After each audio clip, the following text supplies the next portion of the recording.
Regardez la vie des diocèses avec la Mutuelle Saint-Martin.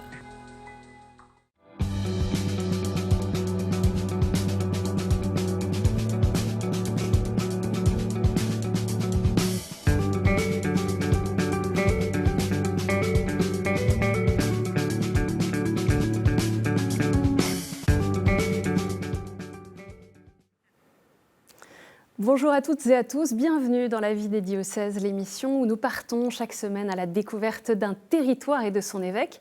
Et aujourd'hui, nous partons en Provence pour découvrir le diocèse d'Avignon, dont les limites coïncident avec le département du Vaucluse. Dans cette édition, nous irons à la rencontre des prêtres du diocèse pour connaître leurs attentes après des années difficiles. Et nous partirons au cœur des monts du Vaucluse, découvrir le renouveau de l'abbaye de Sénonques. Quelques repères sur le territoire pour commencer. Quand vous pensez au Vaucluse, vous pensez évidemment à ses fruits et légumes, aux melons, aux cerises, aux fraises ou aux tomates, même si la concurrence avec d'autres pays fait rage. Les vignobles participent aussi à sa réputation mondiale. C'est une terre d'histoire et de culture. Il y a bien sûr le Palais des Papes qui a marqué son histoire et aujourd'hui le Festival d'Avignon ou l'écorégie d'Orange par exemple. Une terre qui a porté un nombre impressionnant de saints et de saintes des premiers siècles à la Révolution française. Lieu carrefour, de contact, de passage, le Vaucluse fait aussi partie des départements les plus pauvres de France. 20% de la population y vit en dessous du seuil de la pauvreté. Et enfin, le tourisme occupe une part importante des ressources du département, avec comme destination phare le Luberon, Avignon ou bien encore le Mont Ventoux. Et pour parler du diocèse d'Avignon, je reçois aujourd'hui Monseigneur François Fonlu. Bonjour Monseigneur. Bonjour Honorine. Alors vous êtes archevêque d'Avignon depuis 2021, vous présidez également le Conseil pour les mouvements et associations de fidèles pour la Conférence des évêques de France. Vous êtes né en Haute-Loire et vous avez été ordonné prêtre pour le diocèse de Clermont-Ferrand, le Puy-de-Dôme où vous avez passé l'essentiel de votre ministère. Vous avez été ordonné évêque de Rodez en 2011, un diocèse dans lequel vous êtes resté une dizaine d'années. Et vous avez choisi comme devise épiscopale « Pour vous et pour la multitude ». Alors je commence par là. Qu'est-ce que cette phrase signifie pour vous aujourd'hui, pour vous et pour la multitude ? C'est une phrase bien connue, c'est une phrase de Jésus, au moment de son dernier repas. C'est mon sang versé pour vous et pour la multitude. Donc c'est une invitation en l'extrayant et en la mettant en exergue d'une certaine manière, c'est une invitation à ce que je n'oublie jamais et à ce que l'Église n'oublie jamais que le trésor qui lui est confié, c'est vraiment un trésor qui est pour tous, qui n'est pas réservé à quelques-uns. Et donc qui n'est pas réservé à l'Église elle-même, mais qui est vraiment une responsabilité pour l'Église de témoigner auprès de tous que la bonne nouvelle que nous portons, elle est pour tous. Alors, quelques chiffres de référence pour découvrir votre diocèse, Monseigneur. Le Vaucluse comprend un peu plus de 570 000 habitants, avec 45 curés de paroisse et 2 recteurs.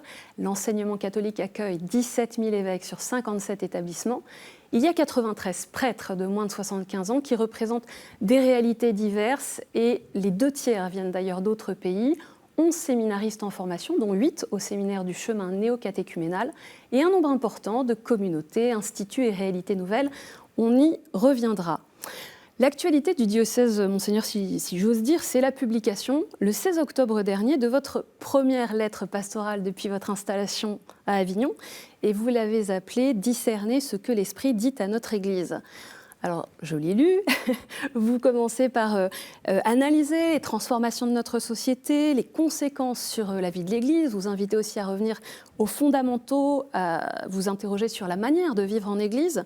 On va reparler de tous ces thèmes pendant cette émission, mais peut-être pour commencer, nous aider à trouver quel est le fil rouge de cette lettre pastorale.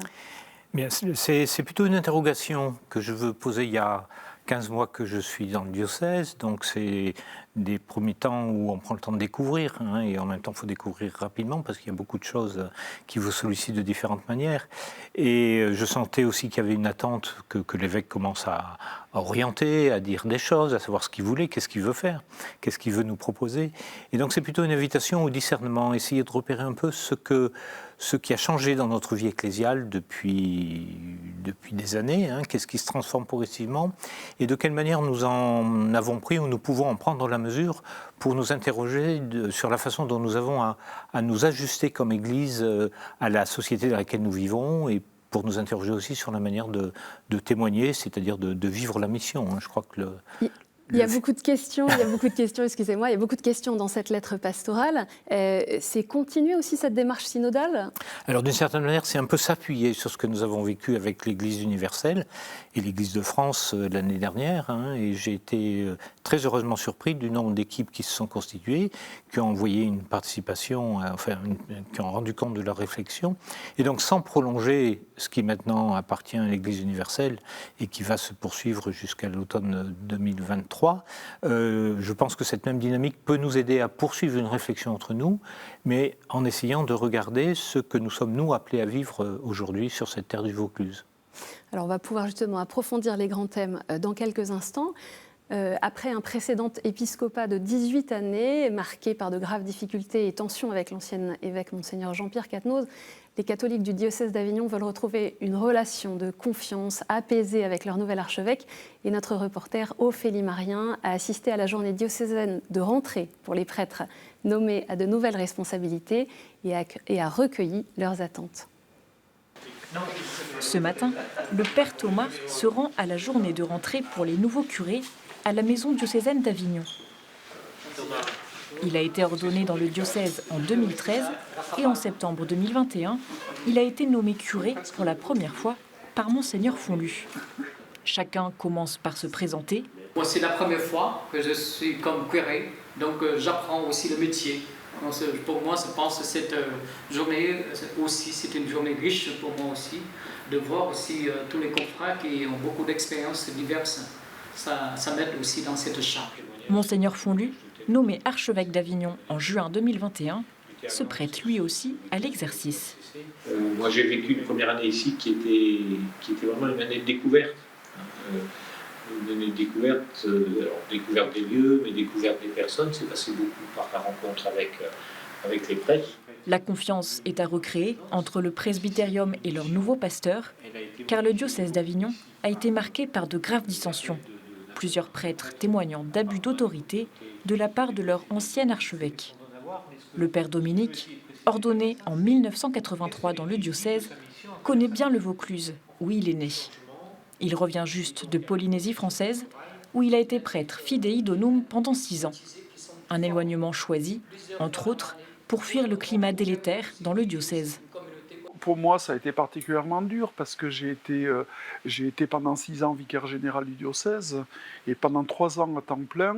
Et c'était très très lourd, c'était très dur parce que j'étais très solidaire de mes confrères prêtres et je voyais beaucoup de monde en souffrance. Et donc c'est pas naturel dans notre ministère de vivre dans cette situation. J'arrivais plus à participer aux réunions, j'arrivais plus à vivre ma vraie vie de prêtre diocésain à cause de cette tension qui existait. Entre janvier et juin 2021, Monseigneur Pontier a été nommé administrateur apostolique du diocèse. On a eu la chance d'avoir un administrateur qui, je pense, a fait un travail extraordinaire, justement au niveau de l'apaisement, au niveau de la baisse des tensions. Enfin, je pense que Monseigneur Pontier a très très bien préparé la venue de notre nouvel évêque. Que ma prière parvienne jusqu'à toi, Seigneur mon Dieu. Selon le droit canon, est confiée au curé la charge pastorale d'une paroisse, qui est sous l'autorité de l'évêque diocésain. D'où l'importance de garder un lien de confiance réciproque. L'évêque, qui est vraiment la personne importante pour un diocèse, qui nous rassemble, qui nous propose et qui nous écoute aussi. C'est mon attente, c'est ça, de retrouver aussi la vie du diocèse, de retrouver aussi l'élan de la vie pastorale, tous ensemble, dans l'unité. Retrouver une véritable communion entre le clergé et l'archevêque d'Avignon, voilà l'un des enjeux exprimés durant cette journée.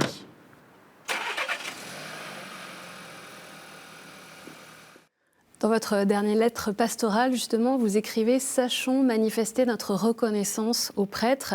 Vous avez ce souci d'accompagner vos prêtres et de prendre soin de ceux dont on l'a vu, ceux qui ont particulièrement souffert ces dernières années.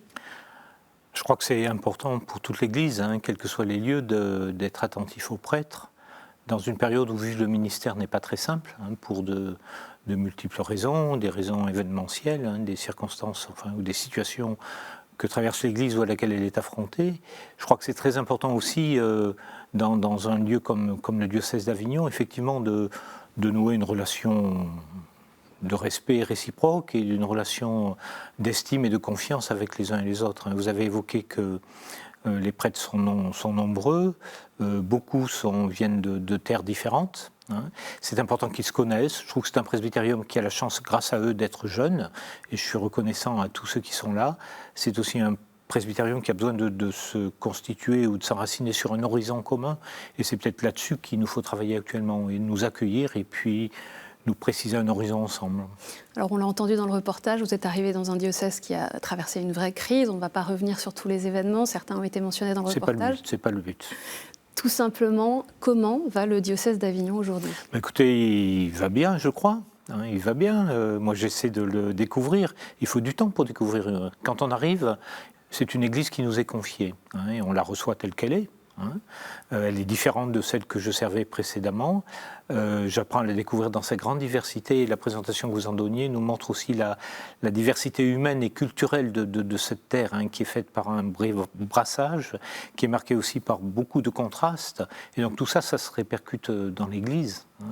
Et donc je pense qu'il nous faut essayer de trouver un peu des chemins sur lesquels avancer aujourd'hui, d'où l'objet un peu de la lettre que j'ai écrite.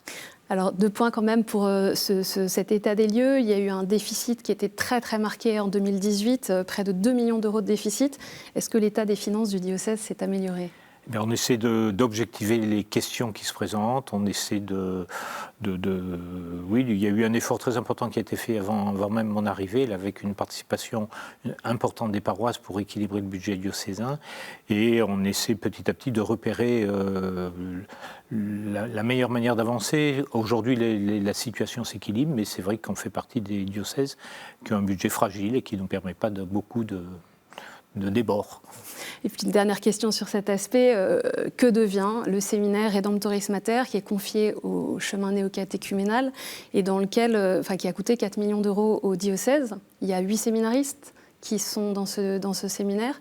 Qu'est-ce qu'il devient ce séminaire ? Eh bien, il continue sa vie. Moi, j'apprends à le découvrir. C'est un séminaire diocésain, on me le dit souvent.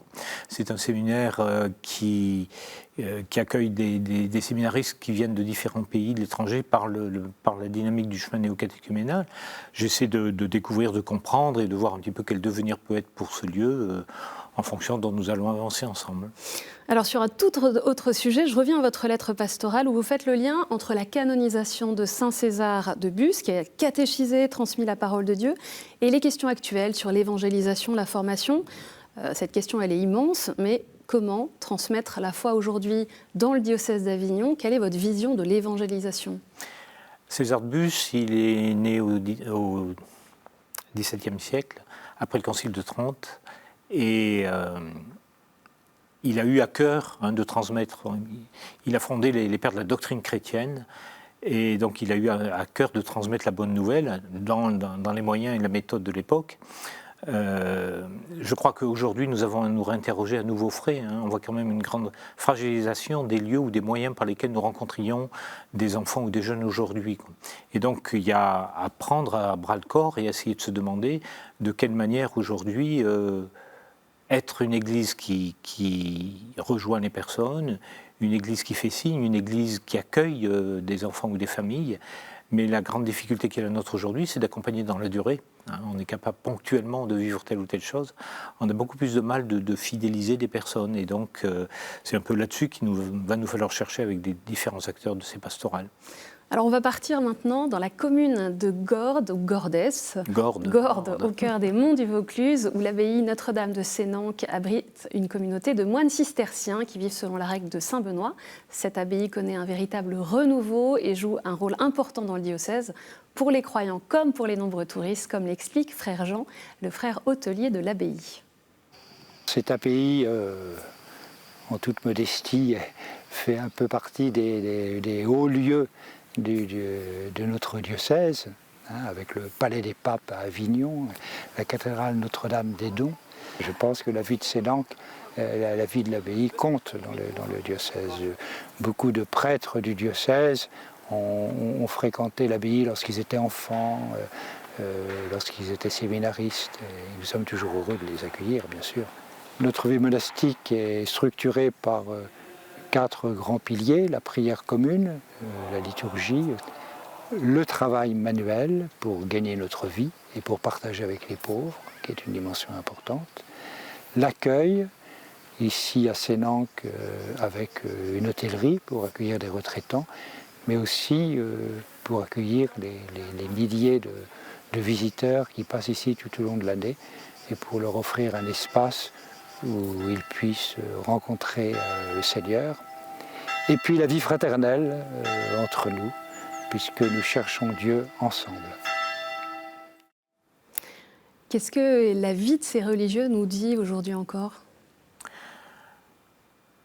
Elle peut être comme une question, c'est une présence qui... Est-ce qu'ils font signe, eux aussi, pour reprendre une expression qui vous est chère ? Je crois qu'ils font signe. La vie religieuse est très présente dans le diocèse d'Avignon, de différentes manières et de belles manières. Et je crois que c'est des lieux qui surprennent, qui peuvent attirer, qui peuvent donner à découvrir et qui interrogent. Qu'est-ce que ça représente que des hommes ou des femmes se mettent quelque peu en retrait et puis appuient leur vie sur, comme il vient de nous le dire, sur la prière, sur l'accueil, sur la vie fraternelle, pour essayer à la fois de rechercher Dieu profondément et de le manifester dans la manière de rencontrer les personnes. Et donc la vie religieuse, elle est un peu comme un signe véritable posé au milieu de l'humanité, qui peut être vu de différentes façons, mais qui demeure un petit peu comme une question. Qu'est-ce qui oriente nos vies ? Qu'est-ce que ça nous fait découvrir ? Alors vous êtes dans un diocèse au passé prestigieux, on parle beaucoup du passé, de l'histoire, et puis aujourd'hui, on le sait, la pratique religieuse a vraiment chuté drastiquement, vous en faites aussi le constat. Comment penser une église justement moins importante numériquement, à la fois dans la manière d'habiter le territoire et puis peut-être dans les propositions à faire ? Je crois que c'est le grand défi de nos églises, en France au moins ou en Occident, pour les années qui viennent. Quand on regarde un peu d'où nous venons et la réalité que nous connaissons aujourd'hui, il y a des transformations qui sont impressionnantes et difficiles à intégrer d'ailleurs, difficiles à recevoir pour beaucoup. On se rappelle que c'était mieux avant, mais on a du mal à regarder comment nous vivons aujourd'hui et qu'est-ce que nous avons à faire. Vous dites d'ailleurs qu'on ne peut plus penser la paroisse comme au temps du curé d'Ars. Mais je crois. Et donc je pense qu'il nous faut chercher, essayer de nous préciser de quelle manière nous pouvons faire Église aujourd'hui. Ce n'est pas parce que l'Église change de présence numériquement qu'elle n'est plus l'Église, et donc elle a trouvé une manière plus modeste, mais peut-être plus juste aussi, de signifier le lien à Dieu qu'elle veut servir au milieu de l'humanité. Donc c'est une question qui reste ouverte, vous n'avez pas une idée déjà Non, alors c'est d'ailleurs pour ça que j'ai bien des idées, mais je ne veux pas imposer les miennes. C'est pour ça que j'invite un peu tous les chrétiens qui voudront à réfléchir pendant cette année, en leur demandant un petit peu ce que nous sommes comme Église, qu'est-ce que nous manifestons, qu'est-ce que les gens perçoivent, et à partir de là, peut-être quels ajustements, quels déplacements nous avons à faire pour être plus fidèles à la mission qui est la nôtre aujourd'hui. Et vous invitez aussi à passer du registre de la collaboration entre laïcs et prêtres, et je vous cite, à celui d'une co-responsabilité vécue dans la conscience de l'envoi par l'Église.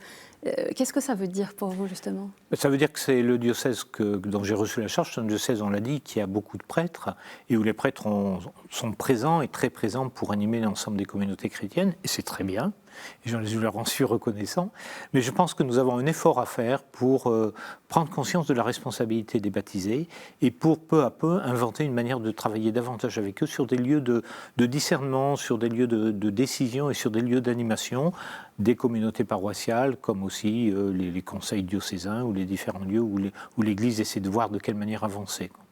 Donc ça passe aussi par une autre... vous avez mis en place de grands ensembles paroissiaux, par exemple, avec un curé pour plusieurs paroisses, alors que peut-être vous auriez pu continuer, compte tenu du nombre de prêtres, autrement.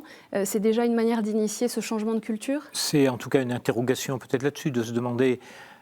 Entre un nombre important de paroisses ou de secteurs paroissiaux et la réalité effective dans un certain nombre de ces lieux, quel type d'ajustement nous avons à faire pour que l'Église soit bien le premier lieu que des personnes peuvent rencontrer, mais qu'elle le soit de manière visible et de manière aussi dynamique et appelante que possible. Alors je vous propose maintenant de partir à l'écoute, à la rencontre de quelques questions de terrain.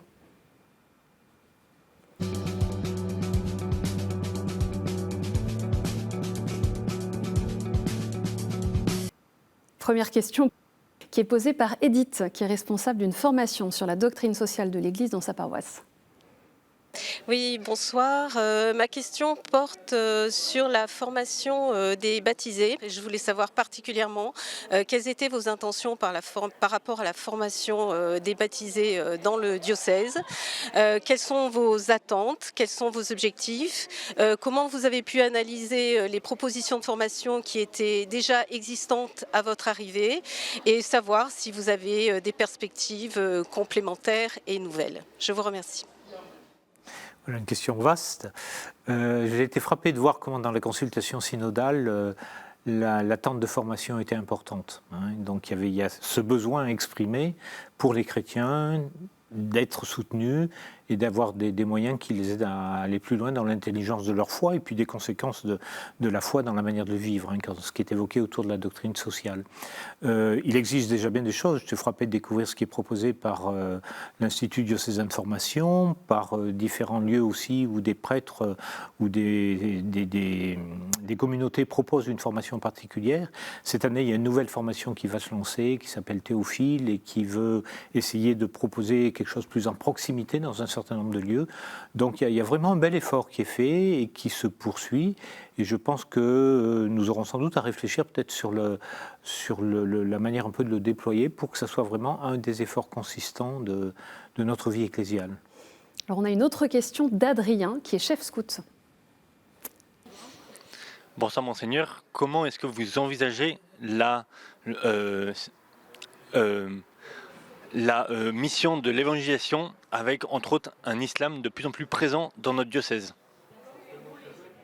Alors l'islam est présent en France, l'islam est présent plus particulièrement dans un certain nombre de lieux, et je découvre qu'il est présent de manière importante dans le diocèse. Et il est présent parfois de manière complexe, parce que les relations ne sont pas toujours simples. Je trouve que ce qui est d'abord important, c'est d'apprendre à nous rencontrer.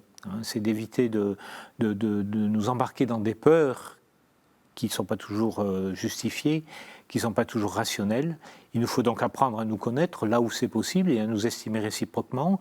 Il nous faut sans doute aussi apprendre à découvrir quelle est la foi de l'autre, et quelle est notre propre foi, et d'être capable d'entendre la manière dont l'autre croit, et que nous soyons nous aussi capables de rendre compte de la manière dont nous croyons. Et puis à partir de là, si cette estime et ce partage de la foi ouvrent des choses, je pense qu'il y a un chemin possible qui peut s'imaginer. Et c'est même une responsabilité que nous avons ensemble, croyants chrétiens, catholiques et puis croyants musulmans, peut-être de tracer au milieu de la société des chemins d'estime et des chemins de respect réciproque. On écoute maintenant une dernière question de Jean-François. Bonjour, je participe à la préparation au mariage depuis assez longtemps dans cette paroisse. Et bon, c'est sur 10 mois, les couples sont en général assez contents, mais on peut toujours s'améliorer. Et j'aurais aimé savoir l'intuition de l'évêque, enfin, qu'il aimerait, sur quel point il aimerait qu'on insiste, enfin, comme c'est notre pasteur après tout, qu'est-ce qu'il aimerait qu'on développe un peu plus dans la préparation au mariage. Voilà. Alors je ne sais pas forcément le plus et le moins de ce qui est développé dans la préparation au mariage. J'ai découvert qu'il y avait dans le diocèse une journée des fiancés qui est proposée et qui rassemble beaucoup de couples, mais c'est comme un temps diocésain qui leur permet aussi d'appréhender cette dimension-là. Moi, il me semble que dans l'accueil dans les paroisses, ce qui est premier, c'est d'accueillir ces jeunes couples avec leur amour et de prendre au sérieux l'amour qu'ils manifestent et d'essayer avec eux d'entrer dans l'intelligence de ce qu'ils demandent, c'est-à-dire qu'ils viennent rencontrer l'Église pour qu'elle les accueille avec cet amour, qu'elle les aide à entrer à faire ce lien entre l'amour humain et le mystère de l'amour de Dieu. Et la demande, souvent dans l'esprit des uns et des autres, peut être parfois claire, d'autres fois plus confuse ou plus interrogative. Donc je trouve que ce chemin est très important. Il faut que nous y passions du temps pour cela, avec beaucoup de bienveillance, et puis en faisant aussi très confiance à la capacité qu'ont des gens qui s'aiment à accueillir ou aller plus loin dans la recherche de la source de cet amour. Alors on arrive déjà à la fin de cette émission. J'aurais peut-être une dernière question. Je sais que les moines de Tibérine sont une source d'inspiration pour vous et peut-être que ça résonne particulièrement avec le territoire qui vous est confié. Comment est-ce que la vie des moines de Tibérine peut justement nous aider aussi ceux qui habitent dans le diocèse d'Avignon à vivre leur vie de chrétiens? Je crois qu'ils peuvent nous aider à à la confiance ou à l'espérance. Hein. Un des grands mots de Christian de Chergé, c'était de nous inviter à l'espérance. Hein. Il essayait de développer ce qu'il appelait une théologie ou une pensée de l'espérance. Hein. Parce que nous ne savons pas à quoi Dieu nous appelle, ou nous ne savons pas ou nous ne le voyons pas totalement. Et donc il nous faut découvrir ça dans un contexte qui change beaucoup. Et ce qui nous laisse un peu démunis, c'est que notre Église se fragilise et que quand on voit des éléments qui nous paraissaient solides s'ébranler quelque peu, on a besoin de s'enraciner là-dedans. Et Christian de Chergé et les frères de Tibérine ont su témoigner de la foi d'une manière très étonnante dans un contexte où l'Église était toute modeste, hein, et où la question c'était de rester ou de partir. Ils sont restés et leur présence étonnamment discrète a pris une puissance fantastique parce que leur vie a été donnée là où ils étaient. Et ce que je souhaite, en tout cas c'est un peu ce qui m'habite en m'attachant à les côtoyer, c'est que cette espérance-là nous donne de tracer aujourd'hui des chemins un peu inédits pour nos églises, pour notre Église, alors même que nous nous situons dans un contexte qui nous surprend de plus en plus. Ce sera le mot de la fin. Merci, Monseigneur François Fonlu, d'être venu sur le plateau de la vie des diocèses nous partager votre espérance pour la première fois comme archevêque d'Avignon. Vous pouvez poursuivre la découverte du diocèse et y retrouver la lettre pastorale que nous avons évoquée sur le site internet diocèse-avignon.fr. Cette émission est à retrouver sur le site de KTO, ktotv.com, sur l'appli et les réseaux sociaux. Merci pour votre fidélité et à la semaine prochaine.